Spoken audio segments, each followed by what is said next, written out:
Hola, hola, bienvenidos al tercer programa de Tiempo de Análisis. Hoy contamos con los habituales colaboradores, Julen, Sergio Rincón y Alberto, bienvenidos. Buenas. Hola. Buenas. Y por fin tenemos aquí al 5, que no se había estrenado aún. Bienvenido el 5. Buenas, ¿qué tal? Hoy tendremos como siempre nuestro noticiero, después una nueva sección que vamos a presentar después. Y el tema es el conflicto del Sáhara, que está tan de actualidad y es importante sobre todo para España porque significa muchas cosas en nuestra vida y es una excolonia española. Y no todo el mundo tiene claro que es una excolonia. Damos paso al noticiero local. Muchas gracias, Marco. Bueno, en el ámbito municipal, la principal noticia que tenemos es la realización de esta semana de cribados masivos, que arrojan unos resultados de 32.000 burgaleses que se han realizado ya la prueba y 186 positivos, por lo que la tasa de positividad es del 0,58%. También el cribado masivo se está extendiendo a las empresas privadas de la ciudad. Estas pruebas se están realizando en el polígono de Alunquejar y en Lavaderos. Destacar que en estas pruebas participan estudiantes del grado de enfermería. Y en el ámbito autonómico tenemos el cierre perimetral de la provincia de Ávila y Segovia, que son las que menos incidencia acumulada de la comunidad autónoma tienen, mientras que las otras 7 provincias siguen abiertas. El objetivo es no trasvasar incidencias entre provincias con diferentes niveles de alarma. Y por último también destacamos la presentación de los presupuestos de la comunidad autónoma, que crecen un 13% y suman un total de más de 12.000 millones de euros. Sin más, doy paso a 5. Vale, bueno, pues yo las noticias que tengo es que Gómez expulsa telemáticamente del Pleno de Medina al portavoz del PSOE y a los socialistas se desconectan de la sesión. El grupo socialista de la localidad de Medina lamenta que el alcalde utilice en el pleno ataques personales, machistas y se esconda detrás de las cámaras para decir mentiras. La sesión plenaria del mes de noviembre en Medina del Campo finalizó con un apagón virtual por parte de los concejales del grupo mayoritario de la oposición, que es el PSOE, que decidió desconectarse de la sesión tras la expulsión de su portavoz, José María Magro, que mantuvo un rifirrafe con el alcalde Guzmán Gómez Alonso, hasta que decidió desalojarlo del chat del plenario. También contamos que hay más de 600 mujeres que se encuentran bajo protección oficial en Burgos por casos de violencia de género. 11 mujeres han sido asesinadas por sus parejas o exparejas en la provincia desde el 2003, año en el que se abrió la estadística, y ahora la Policía Nacional y Guardia Civil se encargan del seguimiento de los casos dentro del sistema integral de la violencia de género, al que se acaban de sumar policías locales de Burgos, Aranda y Miranda. Y luego por último tenemos que en Valladolid Vox reaviva el debate al pedir la rebaja del sueldo a Óscar Puente y a los concejales del Ayuntamiento de Valladolid. Javier García Bartolomé presenta una moción para reducir en un 15% el salario al alcalde y un 10% al resto de los ediles como gesto de solidaridad en plena crisis de la pandemia del COVID. Gracias, 5. Bueno, en el ámbito nacional, estamos en pandemia y el ministro Illa ha anunciado los 15 grupos de población que recibirán la vacuna contra la COVID-19. Los primeros en recibirla, serán los residentes y personal sanitario y sociosanitario de residencias de mayores y con discapacidad. La primera etapa se vacunará en torno a 2,5 millones de personas. Aunque todavía no esté decidido en qué fase de vacunación entrarán en el resto de grupos, estos son personas con condiciones de riesgo, personas que viven o trabajan en comunidades o entornos cerrados, personas vulnerables por su situación socioeconómica, personas con trabajos esenciales, docente, población infantil, adolescentes, jóvenes, personas más afectadas por el surgimiento de brotes. En último lugar estarían las personas embarazadas y que estén de lactancia y las personas seropositivas de coronavirus. El plan constará de 3 fases, se iniciará previsiblemente, como decíamos la semana pasada, en enero y tratará de finalizar en verano. La primera fase será de enero a marzo, la segunda marzo, mayo, junio y la tercera en verano. Marcos. Bueno, yo voy a hablar de una noticia que ya tuve que dar la anterior semana debido a la avalancha de inmigrantes que están llegando a las costas españolas. Ahora el defensor del pueblo ha realizado un escrito al Ministerio del Interior con que se han vulnerado derechos fundamentales recogidos en el artículo 15 y 17 de la Constitución y se refieren al de la integridad física y a la privación de libertad, ya que han estado bajo custodia 72 horas, más de 72 horas. Y el defensor del pueblo, a su vez, denuncia que hay más de 1.500 personas en un campo que está diseñado para acoger a 400 personas. Y sí, y requiere el cierre inmediato del campo. Sergio, ¿más noticias?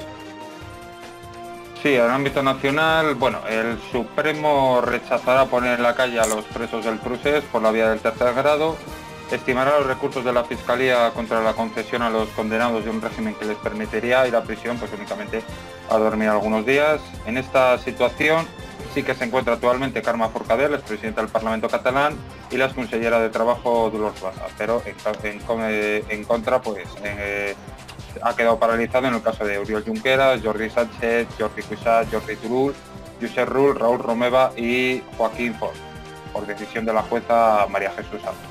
¿Marcos? Sí, para acabar el noticiero nacional, Ciudadanos no apoyará los presupuestos.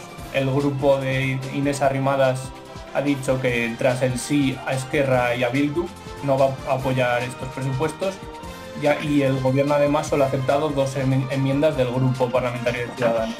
Una enmienda, perdón. Así que Ciudadanos, sin embargo, ha dicho que va a tender la mano para futuras aprobaciones de leyes o para los presupuestos del año que viene. Y damos paso a la sección internacional, al noticiero. Los países del sur de Europa, gracias Marcos, rechazan el pacto migratorio de la UE. España, Italia, Grecia y Malta, los 4 presidentes de estos países, envían una carta a Merkel para exigir que no les deje solos en esta crisis. Un pacto que no solo lo consideran suficiente para garantizar una responsabilidad compartida en la gestión de los flujos de migración irregular, sino contraproducente para los países que por mera cuestión geográfica son los más afectados por número de llegadas. Y por otro lado, siguen en Asia las protestas sociales, esta vez en la India, donde se vivió este jueves una jornada doble de manifestaciones contra el gobierno. Una huelga en todo el país en la que estaban llamados 250 millones de trabajadores, que puede ser una de las mayores huelgas de la historia, y una marcha de miles de campesinos hacia Nueva Delhi en protesta por la reforma agraria. Alberto. Gracias, Julen. Primeramente, la COVID-19 amenaza las Navidades en Europa. Se ha convertido básicamente en el Grinch, que nos va a robar las Navidades. Países como Alemania han anunciado que van a mantener las propuestas y las restricciones que tiene actualmente hasta enero por lo menos, esperando a que esté disponible la vacuna salvadora, que dicen que llegará para esas fechas. Estaciones de esquí tanto de Alemania como Francia y como Italia van a permanecer cerradas para que no sea una vía de escape del virus. Otra noticia así importante es que se ha dado una concentración récord de gases de efecto invernadero en la atmósfera. Pese al confinamiento que hemos sufrido muchos de los países del globo, se ha visto que no se ha reducido el CO2 en la atmósfera, sino que se ha aumentado. Esto, reflexionando, cabe decir que es porque solo se ha limitado nuestra movilidad, no se ha limitado nuestros patrones consumistas del mundo entero. Y por último, me gustaría destacar las movilizaciones que ha habido por un mundo sin violencia de género el 25 de noviembre, que es la jornada internacional en lucha contra la violencia hacia las mujeres, y ha habido congregaciones en muchos países como en París, en la Plaza de la República, en Ucrania, en la Plaza de Estambul, etc. El ministro francés tuiteó una frase que me gustaría remarcar, que una mujer muere cada 2 días por violencia de género. Y eso, por mi parte, hasta aquí las noticias de ámbito internacional de esta semana. En esta nueva sección, llamada Los 3 segundos, vamos a pasar una foto y nuestros intervinientes van a decir lo que se les pase por la cabeza en 1 o 2 palabras muy sencillas. Vale, la primera, este señor, Sergio Rincón, que empiezas tú. Paella. Sergio Álvarez. Coherencia. Julen. Gran orador. Sergio, Alberto, perdón. Sociable. 5. Indiferente. Indiferente. Vale. La siguiente, esta señora de Madrid. En el mismo orden, Sergio Rincón. Una política que no encuentra su espacio. Confrontación. Irresponsabilidad. ¿Alberto? Show. Community manager del perro de Esperanza Aguirre. Es que tampoco... Buena esa. La siguiente del sur. Sergio Rincón. Un partido que va menos. Un verso suelto. Julen, Sí, estoy pensando. pasa palabra. Sí, paso palabra. Yo diría cojones. La mira de Irene Montero en Twitter.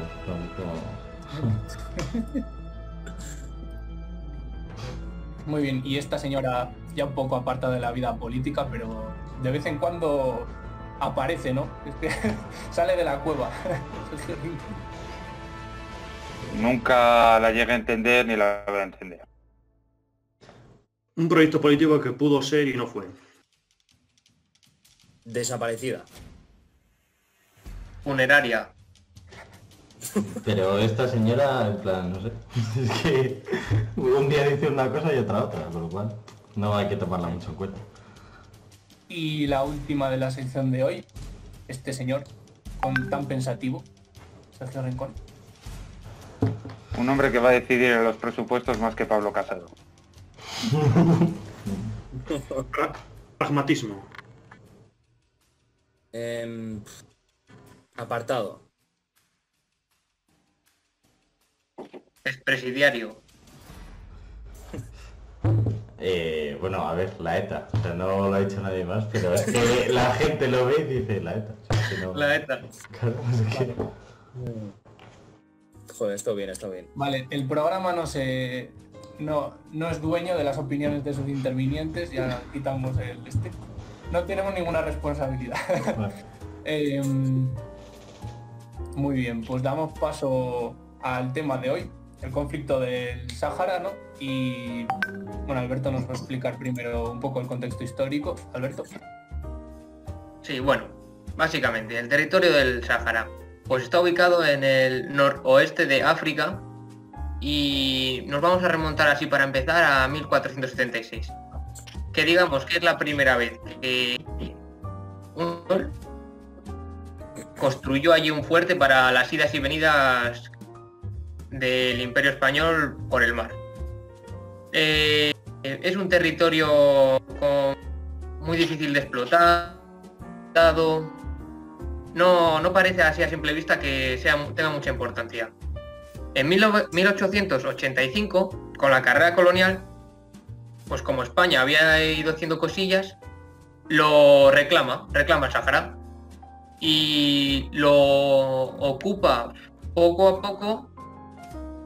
Lo va ocupando poco a poco, pero no lo reclama de forma entera y lo ocupa entero hasta 1934. Cabe destacar que es un territorio que tiene unos caladeros que son bastante abundantes, ahí cerca de las Islas Canarias, y que posee minas, yacimientos de petróleo y fosfato, algunos minerales, como hierro y fosfato. En la Segunda Guerra Mundial, una vez se da este conflicto, la ONU pide como una fase de descolonización, que muchas potencias europeas den a sus colonias la independencia, y es efectivo porque muchos territorios lo hacen. En el caso de España, la ONU dijo a finales de los 60 que se descolonizara el Sáhara, pero ¿qué pasa? Que Franco dijo que que no le interesaba. Los saharauis en este momento se genera un descontento y crean un movimiento nacionalista, cuyo objetivo es la independencia. El nombre de este movimiento es Movimiento de Liberación de Shagia, el Amra y el Río de Oro. Franco dice, hombre, no nos podemos dejar con este descontento. Y lo que hace es lleva una estrategia en la cual el territorio sube de escalón, digamos, lo trata como si fuera una provincia más dentro del país. Cosa que a los saharauis tampoco les importa porque siguen descontentos y ellos, su principal objetivo era la independencia. Entonces, este movimiento va a realizar una serie de levantamientos como el que se da en Aaiún, el cual es un fracaso y hay 40 muertos. En 1973, viendo que no avanzan, se creará el Frente Polisario, que es un grupo de lucha armada que pide la autodeterminación de este territorio para independizarse de España. 3 años antes, en 1970, la ONU aprobaría la realización de un referéndum para que decidieran si querían la independencia o no. Y España se va a negar en un principio, pero luego acaba aceptando y lo determina para 1975. En los años 70 se vive la gran crisis del petróleo, en el cual este recurso adquiere mucha importancia. Y en el Sáhara, como hemos dicho, había petróleo, aunque era muy difícil de extraer. El país vecino, Marruecos, estaba viendo un sistema de inestabilidad en el que el rey había sufrido 2 golpes de estado, y entonces para intentar fortalecer su posición, piensa en intentar aprovecharse de todo este conflicto que se está dando en el Sáhara. 1975, ¿qué pasa? Que nuestro país, Franco, está medio muerto, hay una crisis política y económica muy grande, y lo que menos le interesa a nuestro país es preocuparse de los problemas que te está dando este territorio, que no se sacaba mucho partido de él. Años antes se habían construido algunas minas para el aprovechamiento económico, como la mina de Bakraf, pero eso, había habido varios ataques del Frente Polisario en el cual se habían roto las instalaciones y tenía una producción muy irregular, en la cual no se iban a sacar muchos beneficios a corto plazo. Entonces, España decide desentenderse del problema, y Marruecos organiza la Marcha Verde, que es una serie de columnas civiles en las que participaron más o menos 350.000 personas, en las que marcharon desarmadas por el territorio, ocupando el territorio saharaui. La ONU fue contraria a esta invasión, pero Estados Unidos y Francia no lo vieron mal del todo y dieron su visto bueno, ya que había intereses por detrás. El Frente Polisario, que era el que quería la independencia de este territorio, tenía como aliado a Argelia, y Argelia a su vez era aliado de la Unión Soviética. Entonces, toda esta confrontación de la Guerra Fría provocó que unos países se posicionaran de un lado y otros de otro lado. Viendo este problema, Juan Carlos va a asumir una serie de tareas en funciones para intentar paliar el conflicto. Y continúa ahora Marcos. Sí, yo quiero hablar de un testimonio que tenemos, un testimonio muy valioso, de una persona que le tocó hacer la mili ahí, y con 21 años se fue al Sáhara y estuvo desde octubre hasta diciembre de 1975 y estuvo como policía territorial, ¿no? Y nos ha contado pues que estuvo controlando carreteras, ¿no? Y un poco para que los saharauis no entrasen en territorio que hasta ahora era español. Y estuvo durante los acuerdos de Madrid, ¿no? Cuando se hace la transferencia del territorio del protectorado español, bueno, de la provincia del Sáhara y Río de Oro a Marruecos. Y nos cuentan que había mucha precariedad, que era muy precario donde le tocó, que el agua era más cara que el whisky, usaban cisternas para ducharse, por ejemplo, y las calles eran de tierra. Y, por ejemplo, le dijo una vez un hombre así mayor, oriundo de allí: si los de Marruecos no tienen para comer, ¿cómo nos van a dar a nosotros? Es lo que le dijo cuando estaban viniendo los marroquíes a la Marcha Verde, y ya el 20 de diciembre pues se fue, y fue uno de los últimos 200, policía militar y todo eso, que eran los últimos que quedaban ahí. Y doy paso a Julen. Sí, bueno, en este contexto, en 1976 el Frente Polisario declara el Sáhara Occidental como República Árabe Saharaui Democrática. Mientras España abandonó el Sáhara, y Marruecos y Mauritania, Marruecos se hizo con las 2/3 partes de la parte norte, y Mauritania se hizo con 1/3 de la parte sur. Pero en 1979 Mauritania se desentiende y cede el sur del Sáhara a Marruecos.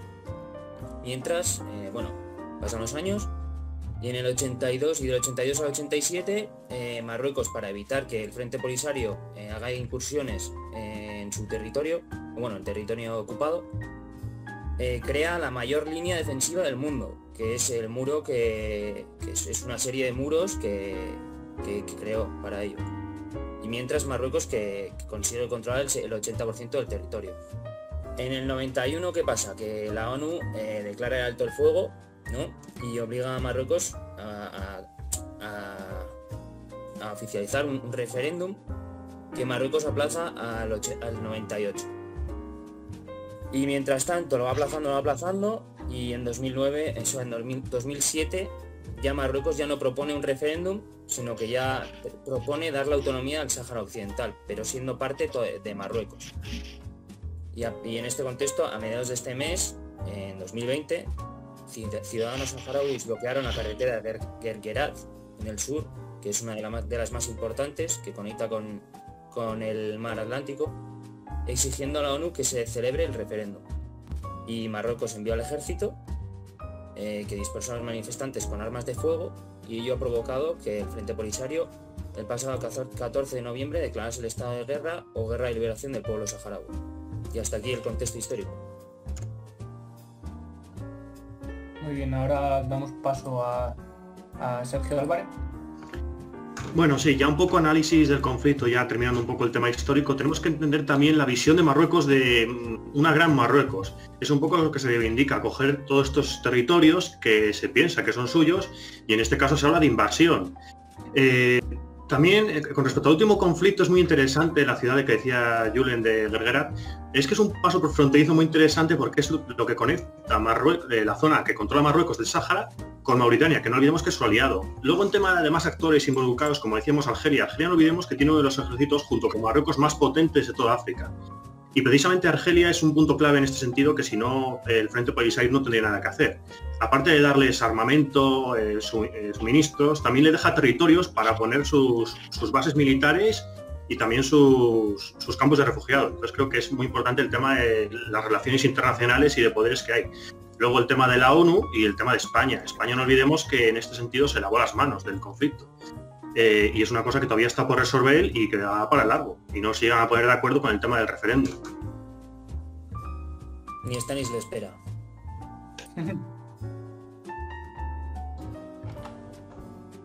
Ya, yo quiero opinar. El problema... Habla. Dale, Alberto. Vale, Va, yo básicamente quería hacer A ver, pedir palabra, tranquilos. Uno después de otro. Alberto, empieza. Vale, yo solo quería hacer la marquita en decir lo que ha dicho Sergio, en especificar eso. Que España se ha lavado las manos y, quieras que no, sí que ellos fueron los que estaban encargados de ese territorio y se hicieron el Pacto de Madrid con Marruecos y Mauritania, pero a la vista del espectro internacional no tiene validez. Y me parece una cagada. Sergio, Julen. Bueno, Sergio no sé. Sergio primero, ¿no?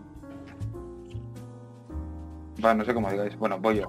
El problema sí radica también en la celebración de un referéndum. Bueno, el problema original es la descolonización, cuando esta parte de África no se descoloniza, porque entonces la dictadura de Francisco Franco no quiso descolonizarlo. Entonces luego radicamos en un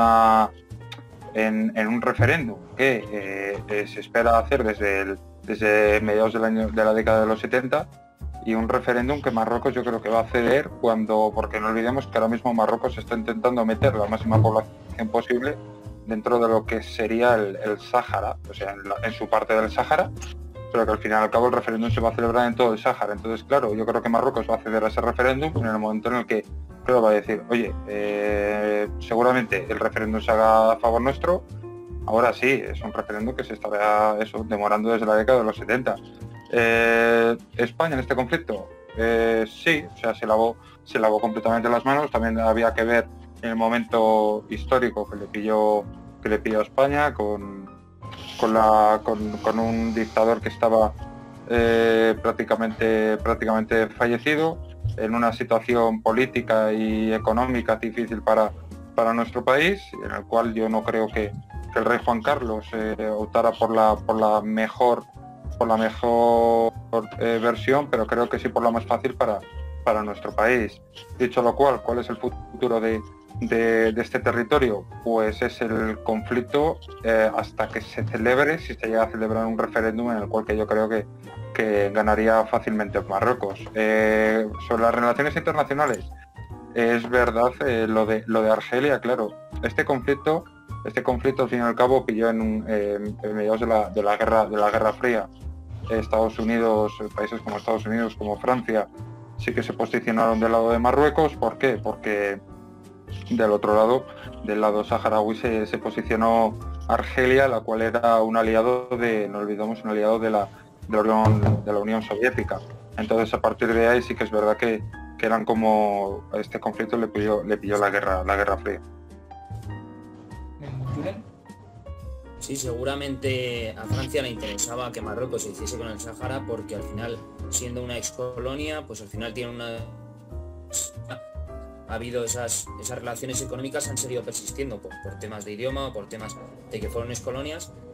Pero vamos, lo que ha hecho Marruecos es como lo que está haciendo Israel, por ejemplo. O sea, es ir metiendo ciudadanos marroquíes en el territorio saharaui desde la Marcha Verde, y tenemos el dato desde que en 1974, cuando España se fue del Sáhara, o la abandonó, por así decirlo, había 75.000 habitantes en todo el Sáhara, y ahora la cifra ronda 500.000. Y mientras tanto en Argelia, en Tinduf, viven 173.000 refugiados saharauis. O sea, tampoco entiendo muy bien. Si quisiese ganar el referéndum, ya lo tendría ganado seguramente Marruecos, porque digamos que, no sé, a mí las cifras me cuadra y que seguramente ya haya más marroquíes. Y por otro lado, a los ciudadanos marroquíes que van al Sáhara, el gobierno marroquí le da unas subvenciones como la vivienda garantizada y una paga mínima que les facilita que vayan más ciudadanos marroquíes para allá. Y por otro lado, al final es una zona muy importante porque de las minas de fosfato saca Marruecos 100 millones de dólares al año, que al final es una cifra muy importante. Y eso es todo. Yo quería hacer un poco más hincapié en el caso de España en la actualidad. Evidentemente ya sabemos, como contaba Rincón, en el caso del franquismo, el final del franquismo y el punto que aprovechó para la Marcha Verde y todo esto, pero ya en los últimos 10, 20 años hay que analizar la posición que tiene España. Y una posición, digamos, de no actuar no es una posición neutral. El no hacer nada, depende en qué caso, puede ser hacer mucho. Es decir, en un conflicto donde está muy desnivelado, no olvidemos que Marruecos es un estado con un ejército, como comentaba antes, muy poderoso. El Frente Polisario no es un estado, evidentemente, por mucho que se dedica en República Árabe Saharaui Democrática, no es un estado a ojos de la comunidad internacional, porque no olvidemos que para ser un estado tienes que tener dos cosas: el control efectivo de tus fronteras, que no lo tiene, y ser reconocido internacionalmente. Sí que es cierto que reconocen algunos países, pero evidentemente si no te reconoce ni ningún país de la Unión Europea, ninguna superpotencia, ni la ONU, pues de facto no eres país. Entonces esto es una cosa que creo que es muy importante a la hora de entender el conflicto. Y el tema del referéndum es la clave que es por lo que no se ha celebrado todavía, por las discrepancias que hay entre Marruecos, que pide que vote la población marroquí, que han ido metiendo durante estos 40 años, de forma que, como dice Julen, que lo tienen casi seguro ganado, y lo que pide el Frente Polisario es que solamente puedan votar los originarios, los que tenía el censo del Estado español en el 74. Entonces, pues bueno, ahí va a estar el debate, que evidentemente ninguno va a ceder, porque entonces, vamos, uno gana de calle y el otro gana. Entonces, pues ahí va a estar el debate, que tendrá que intermediar la ONU de alguna forma, pero vamos, que no parece que vaya a ser el caso, por lo menos actualmente. Yo lo que quería decir era un poco, continuando lo que decía Sergio, es el absoluto abandono de España al pueblo saharaui, y con cosas como, por ejemplo, el pasado 13 de febrero del 2020, el Ministerio de Asuntos Exteriores, del gobierno más progresista de la historia, ha ordenado la paralización de todos los servicios que sean a la población saharaui en la Casa de España, situada en Ayun. Y esto deja totalmente desprotegidos a más de 12.000 saharauis. Y con lo cual no tienen ningún tipo de posibilidad de realizar trámites consulares, ni de aprobar documentos, ni emitir certificados oficiales, y ni permisos de viajes ni nada, y para ellos que se tiene que desplazar hasta Rabat, en Marruecos, que está a 1000 kilómetros de allí y por unas carreteras que vete tú a saber cómo son, con lo cual es un riesgo bastante evidente y de total abandono, y como decía Sergio, es que el no hacer nada muchas veces es lo peor que puedes hacer. Y si encima tú no haces nada para seguir teniendo como amiguito tanto a Marruecos como a Francia, porque es ex colonia de Francia, Marruecos y demás, pues al final estás dejando atrás al pueblo saharaui. ¿En Rincón? Sí, sobre la ocupación de Marruecos también es claro manifestar su ocupación más occidental, es decir, el norte es verdad, lo más cercano a Marruecos, y luego lo más occidental, donde lo ha mencionado antes Yule, es donde se encontraron los recursos naturales más prósperos para el país, ya sea la pesca, ya sea el petróleo. Quiero decir, la parte más pobre, por así decirlo, sí que se le han dado al pueblo saharaui, mientras que ellos se han quedado con lo, por así denominarlo, rico. De ahí, ¿qué pasa? En la presión que está haciendo Marruecos hacia el pueblo saharaui para que ellos vayan retrocediendo su zona y ellos ocuparon una mayor zona de kilómetros. Y luego, sobre la situación de España en la actualidad, yo es que creo que, o sea, la Organización de Naciones Unidas al fin y al cabo está diciendo de que este territorio es la propia España la que la tiene que intentar de esclarecer. Es decir, al fin y al cabo, para la ONU esto todavía es un territorio que no ha sido descolonizado y era una colonia de nuestro país, al fin y al cabo. Y yo creo que España es en un jardín que no se va a meter. Es decir, cuando tenía que haber hecho las cosas, por lo menos decirlo, mejores de las que hizo, no las hizo, que fue en el año 75, y han pasado 45 años y seguimos con un territorio que está en constante enfrentamiento. A ver, yo quiero decir, antes, ahora le doy la palabra a Julen, que justo lo que has dicho para España, yo encontré un discurso, unas palabras que hizo el rey Felipe VI en 2016, que decía: España apoya los esfuerzos de la ONU en favor de un acuerdo mutuamente aceptable por parte del Sahara, bueno, de la República Saharaui Árabe Democrática y Marruecos, que prevé la libre determinación del pueblo saharaui. Y lo que se ve es que en realidad va a haber una neutralidad y una no beligerancia, no nos vamos a poner en ninguna parte, ¿no? Pero claro, el máximo representante del Estado está diciendo esto hace 4 años, que tampoco ha pasado nada y siempre ha estado el conflicto ahí, aunque no hubiese guerra. Dice esto y por otro lado hay una inacción del gobierno de España. Bueno, y te doy el paso, Julen. Sí, lo que pasa es que al final la comunidad internacional no ha dicho que tiene que cerrarse el referéndum ya. Ha ido Marruecos alargando los plazos y luego al final España tampoco es que se moje demasiado. O sea, ahora mismo su total apoyo al pueblo saharaui a que se celebre el referéndum de autodeterminación, y le han reprendido desde el gobierno al final. Y digamos también que es que Marruecos puede jugar la carta de la inmigración, yo creo, porque puede hacerle chantaje a Marruecos en el sentido de que si se posiciona a favor del Sáhara, puede abrir las fronteras y permitir que haya unos riesgos migratorios potentes, digamos. Y puede jugar esa carta, creo yo. Alberto, ¿querías hablar? Sí, yo quería especificar eso, que España, el tiempo que estuvo allí, pues eso, construyó una serie de instalaciones que luego, quieras que no, Marruecos las ha aprovechado y le hizo una serie de promesas a España, por ejemplo, que le iba a permitir que sus barcos estuvieran en caladeros y tal, que luego no ha cumplido al 100%. Y a raíz de lo que dice Julen, es verdad, no le puedes decir nada a Marruecos porque es que, quieras que no, Marruecos es tu frontera con el continente africano y el tema de la inmigración sería un caos tremendo. Entonces lo quieren dejar tranquilo y por eso yo creo que tampoco hay tanto apoyo al pueblo saharaui.